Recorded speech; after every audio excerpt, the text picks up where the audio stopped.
Assalamualaikum warahmatullahi wabarakatuh. Salam dan bahagia. Bertemu kembali di pelajaran teknik pemesinan bubut di pertemuan yang kedua. Untuk pertemuan yang kedua nanti akan saya jelaskan materi mengenai teknik membubut ulir segi 4. Jadi untuk ulir itu nanti ada yang bentuknya segitiga, ada yang segi 4, ada juga nanti yang trapesium. Ya, itu tergantung dari bentuk profil ulirnya. Kalau ulir segitiga itu bentuk profilnya adalah segitiga. Segi 4 berarti ya bentuk profil ulirnya itu segi 4. Nah, biasanya ulir itu ya bentuknya profilnya segitiga. Nah, di ujian praktek maupun di kelas 2 itu biasanya untuk membuat ulir ya dengan ulir segitiga. Nah, nanti ulir segitiga itu ada beberapa jenis ya, ada yang matrix, ada yang Whitworth. Itu nanti tergantung dari kebutuhan ya. Itu nanti di materi jenis-jenis ulir. Nah, sekarang kita membahas bagaimana cara membuat ulir segi 4 di mesin bubut ya. Next. Nah. Ya. Next. Bentar. Ini pesan ya. Nah, kita ke sini.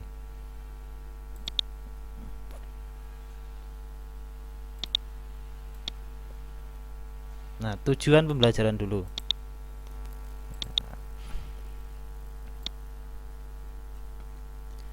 Nah, tujuan pembelajaran ya, pada pertemuan yang kedua ini adalah memahami pembuatan ulir segi 4 dengan menggunakan mesin bubut. Jadi nanti kalian paham dulu bagaimana langkah-langkah membuat ulir segi 4 dengan mesin bubut. Yang kedua, memahami mengenai poros transportir. Ini biasanya kalau kalian mau membuat ulir itu pasti menggunakan namanya poros transportir ya. Yang ketiga, memahami teknik pembubutan ulir segi 4. Nanti tekniknya itu seperti apa membubut ulir segi 4. Nah, sebenarnya teknik membubut ulir segi 4 itu hampir sama dengan membubut ulir segitiga ya, hampir sama. Kalian misalnya nanti kemarin di kelas 2 atau pas saat prakerin sudah pernah mencoba membubut ulir segitiga, ya nanti sama ya. Yang membedakan apa? Yang membedakan nanti adalah pahat ulirnya ya. Itu untuk tujuan pembelajaran. Kemudian berikutnya adalah, bentar ini saya close dulu ya biar lebih mudah.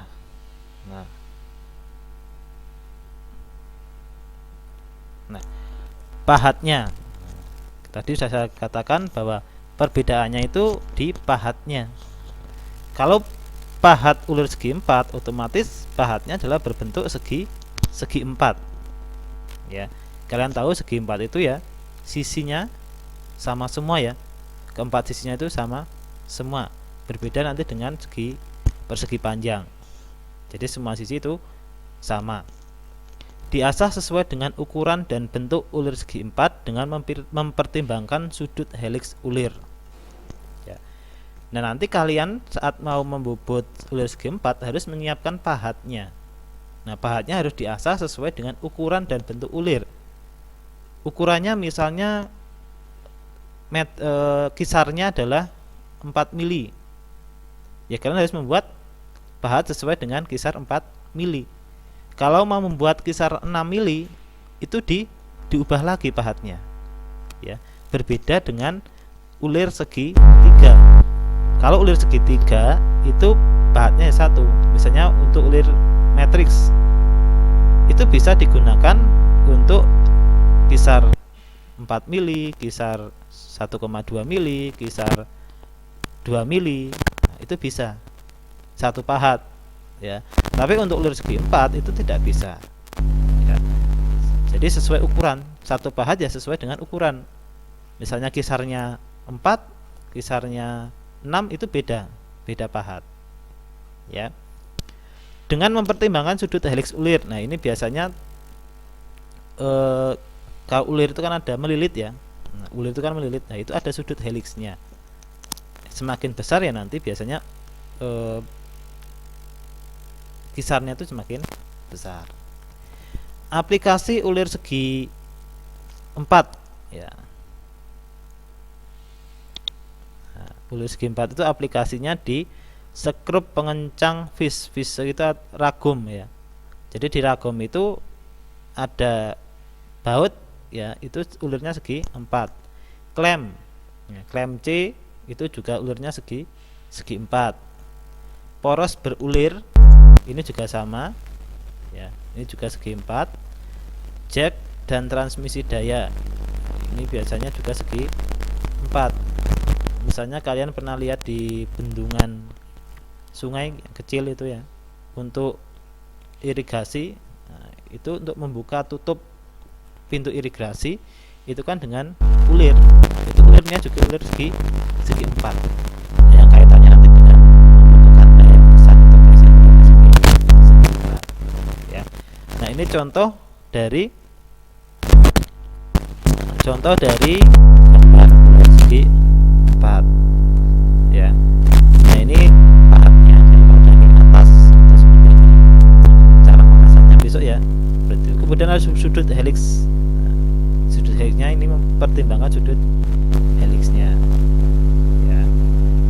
Ini bentuk dari ulir segi 4.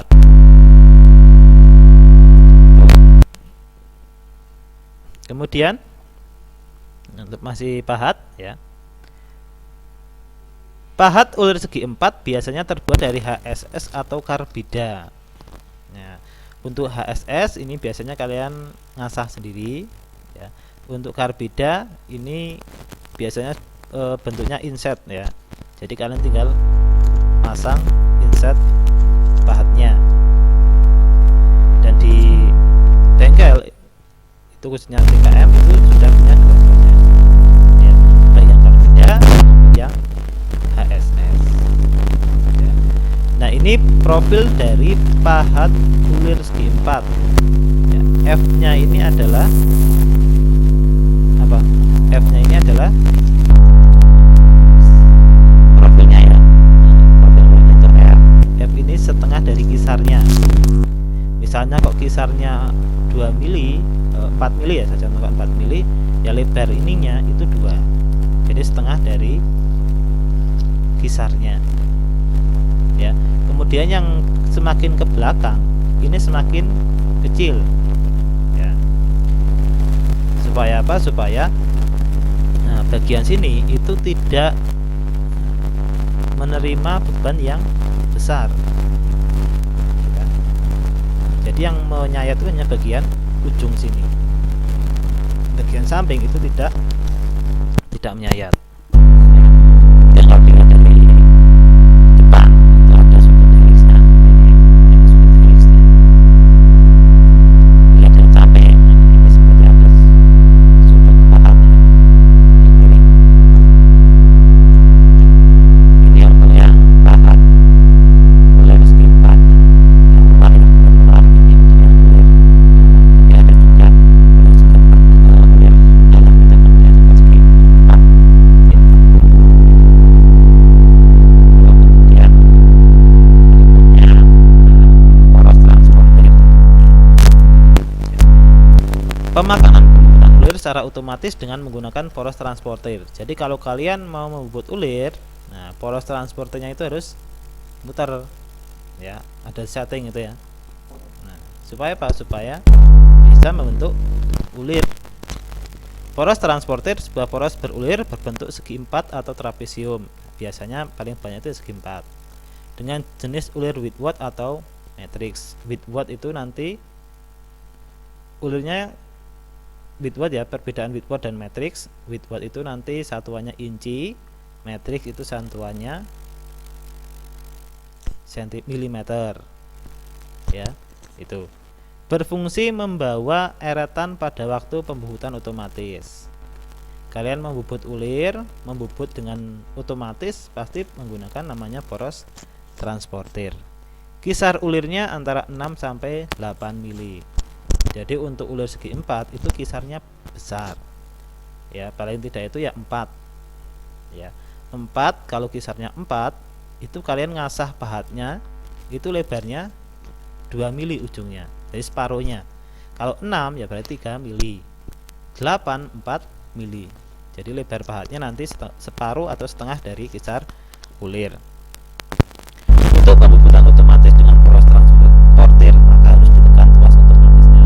Yang ada di mesin bubut itu ada tuas otomatis ya. Nah, itu kalau tidak ditekan ya nanti tidak muter poros transporternya. Pembubutan ulirnya juga tidak jalan. Ya. Itu untuk poros transporter. Berikutnya, nah ini gambar dari poros transporter. Nah, jadi kalau kalian lihat di bawah mesin bubut itu ya, itu ada yang poros berulir panjang. Nah, ini namanya poros transporter. Bawahnya itu ada namanya poros pembawa. Nah, kemudian teknik pembubutan ulir segi 4. Nah, tekniknya seperti apa? Hampir sama dengan pembubutan ulir segi 3, yang membedakan hanya pahat yang digunakan. Ya, tadi saya jelaskan. Pahatnya itu yang beda. Ya. Trapesium segitiga, segi 4 itu sama. Ya. Prinsipnya hampir sama, pahatnya yang berbeda. Tetapi nanti di pembubutan ulir trapesium itu ada teknik tambahan teknik sedikit. Ya. Pergerakan pahatnya. Ya, untuk yang segitiga dan untuk segi 4 itu prinsipnya sama, yang membedakan hanya pahat yang digunakan. Kemudian lebar ujung pahat harus disesuaikan dengan ulir yang akan dibuat. Nah, kalau misalnya kisar ulirnya itu 6, ya berarti lebar ujung pahatnya setengahnya 3. Kemudian kedalaman ulirnya berapa? Juga 3. Karena persegi kan semua sisi sama. Semua sisi sama, otomatis kalau lebarnya 3 ya kedalamannya juga 3 mili. Ya. Kalau misalnya kisarnya 10 ya berarti lebar pahatnya juga separuhnya 5. Itu ya. Putaran spidol untuk pembubutan ulir tidak terlalu tinggi, setengah dari putaran pembubutan rata. Nah, ini kalau misalnya sudah profesional ya bisa setengah dari pembubutan rata. Tapi kalau masih belajar, kita pilih kecepatan spindolnya yang paling kecil, misalnya 70 atau 100. Karena apa? Karena membubut ulir segi 4 itu penyayatannya hampir sama seperti kalian membubut alur. Jadi putarannya itu harus rendah dan pemakanannya itu juga harus sedikit demi sedikit. Ya. Khawatirnya itu apa? Nanti patah pahatnya. Di tengah perjalanan saat kalian membubut ulir segi 4 kok pahatnya patah, nah itu repot nanti. Ya.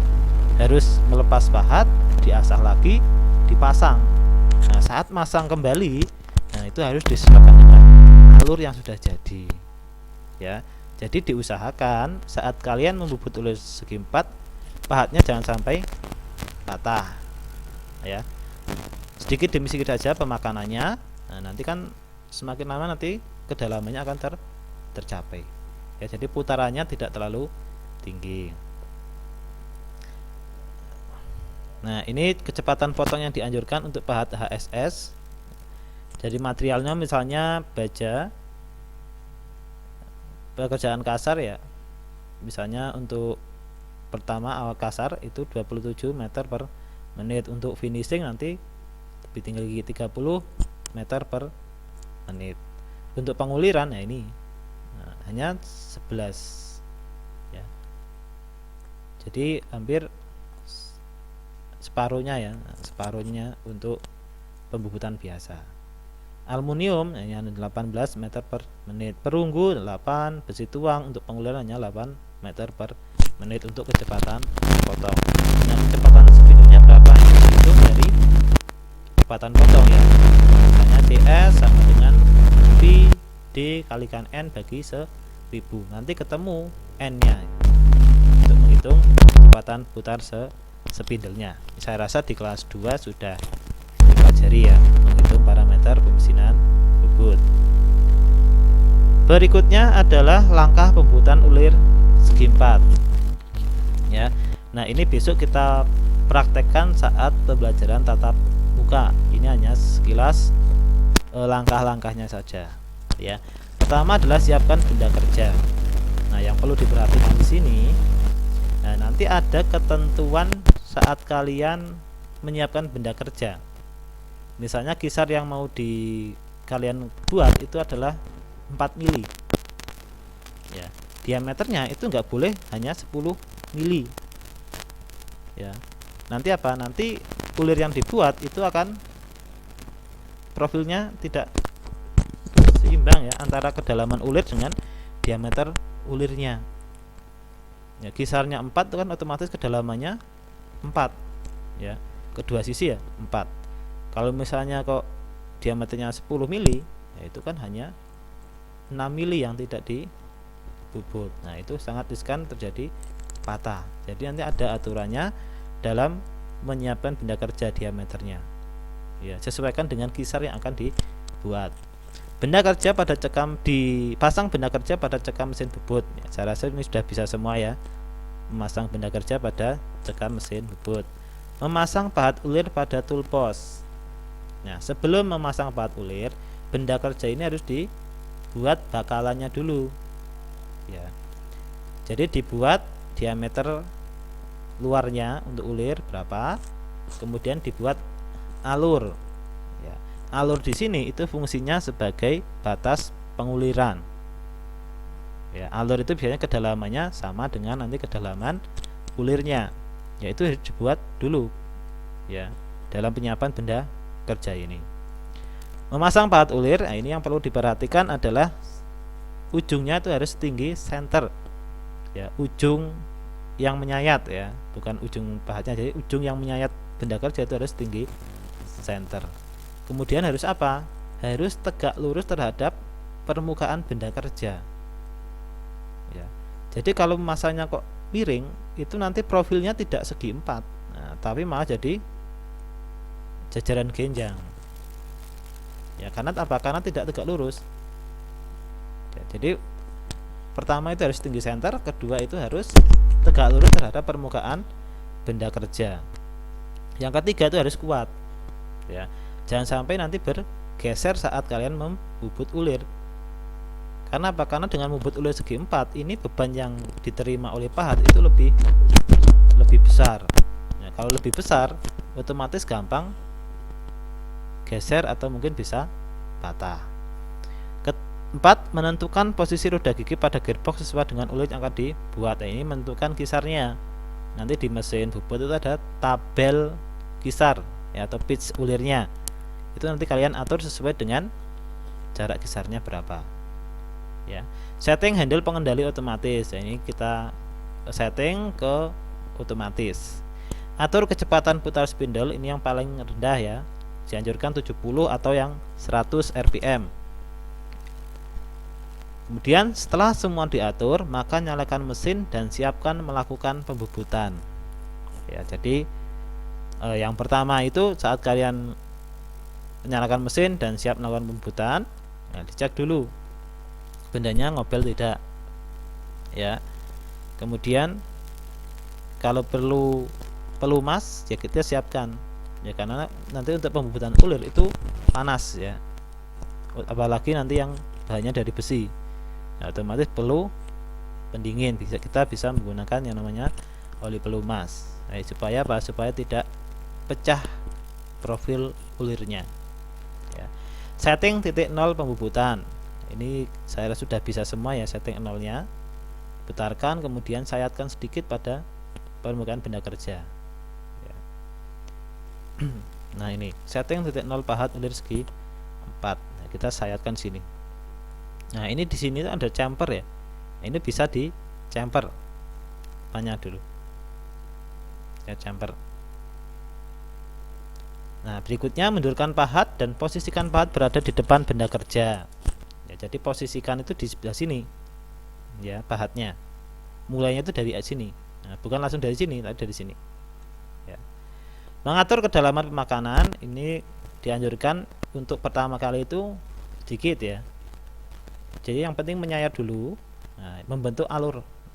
Kalau alurnya udah betul, baru kita tambahkan kedalamannya.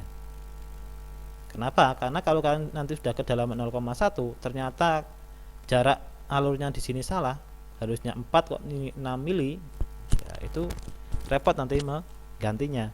Tapi kalau masih berupa sayatan kecil, nah, itu bisa diganti. Ya. Melakukan pembuatan ulir pada benda kerja sepanjang benda kerja secara otomatis, yang nanti dibatasi dengan alur. Ya. Terus otomatis ini jangan sampai dilepas otomatisnya ya. Jadi kalau begitu pembuatan ulir dimulai, ya handle otomatisnya tetap kondisi tekan ya, kondisi on ya. Berikutnya, setelah pembuatan sudah sepanjang benda kerja, hentikan putaran spindle dengan rem pada mesin bubut. Ini diusahakan dengan rem ya, jangan mematikan. Nah, kalau mematikan itu biasanya ada putaran yang masih tersisa. Nah, itu menjadikan bahannya nanti nabrak. Ya, jadi diusahakan untuk membuat ulir itu dengan rem. Ya, pilih mesin yang mempunyai rem berfungsi. Ya, itu. Mundurkan pahat dan kembalikan posisi pahat ke awal penyayatan dengan membalikkan tuas ke arah berlawanan. Kalau putarannya misalnya searah jarum jam itu tuasnya diturunkan ke bawah, nanti kalau membalikkan dinaikkan ke atas. Ya, dan di posisi ini handle otomatis masih dalam kondisi on atau tertekan. Ya, cek kisar ulir segi 4. Ya, kisarnya sudah sesuai belum? Nah, seperti ini. Ya, jadi kisarnya ini misalnya 4 ya, cek 4 atau belum. Bisa pakai dengan jangka sorong. Ya, kalau ada mal ulir segi 4 ya bisa dengan mal ulir segi 4. Ya, tapi kalau di bengkel itu hanya ada yang mal ulir segi 3. Langkah berikutnya, jika kisar ulir sudah selesai, lakukan penguliran kedua sampai seterusnya hingga kedalaman ulir tercapai. Ya, kalau misalnya sudah sesuai ya di uliran kedua. Ya, uliran yang ketiga ini diusahakan tidak menyayat. Ya, supaya apa? Supaya tatal yang ada di profil ulirnya itu hilang. Penyayatan keempat, tambahi kedalaman terus ya, dan jangan lupa itu diberi oli pelumas ya, supaya apa? Profilnya tidak pecah ya. Lakukan finishing agar ulir yang dihasilkan bagus. Nanti kalau misalnya kedalamannya sudah tercapai, lakukan penyayatan tanpa menambahkan kedalaman, itu untuk menghilangkan tatal atau bram-bram yang masih nempel di profil ulir. Cek dimensi ulir, lepas benda kerja setelah ulir segi 4 jadi. Ya. Jadi kalau misalnya ulirnya itu belum jadi, itu jangan dilepas. Ya, kalian lepas, kalian pasang lagi, nah, itu nggak jadi nanti. Ya. Sebelum jadi jangan lepas benda kerja. Ya. Itu untuk langkah pembuatan ulir segi 4. Ya. Nah, itu bisa dipraktekkan besok saat kalian tatap muka. Nah, untuk ulir dalam ini hampir sama ya langkahnya. Nanti kita tinggal mengganti yang namanya pahat ulir luar menjadi ulir dalam. Nah, ini ya, ini sama. Nah, ini pahat ulir dalamnya seperti ini. Ya, langkahnya sama. Itu ya. Nah, itu untuk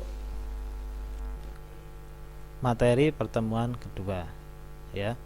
Untuk tugas pertemuan 1 itu silakan kalian kerjakan di kertas ya, jawabannya saja, kemudian difotokan, dilampirkan pada tugas pertemuan kedua Google Classroom, atau bisa kalian jawab di kolom komentar ya. Itu untuk pertemuan yang kedua. Nah, ini bisa kalian lihat dulu soalnya ya.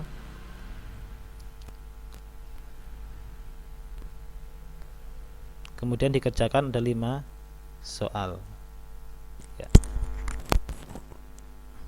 Ini sudah selesai ya.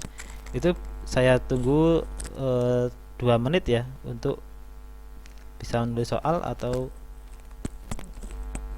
bisa men-screenshot soal pertemuan kedua ya. Ini kedua bukan ke satu ya.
Saya rasa sudah cukup ya untuk menuliskan soal. Bisa di screenshot atau nanti bisa diulang lagi videonya ya. Saya cukupkan untuk penjelasan pada pertemuan yang kedua. Jika ada pertanyaan atau ada komentar terkait materi di pertemuan bisa.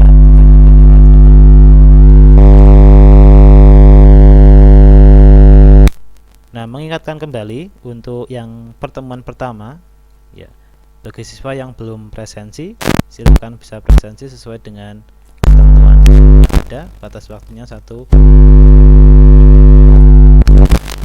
Menyerahkan tugas juga silakan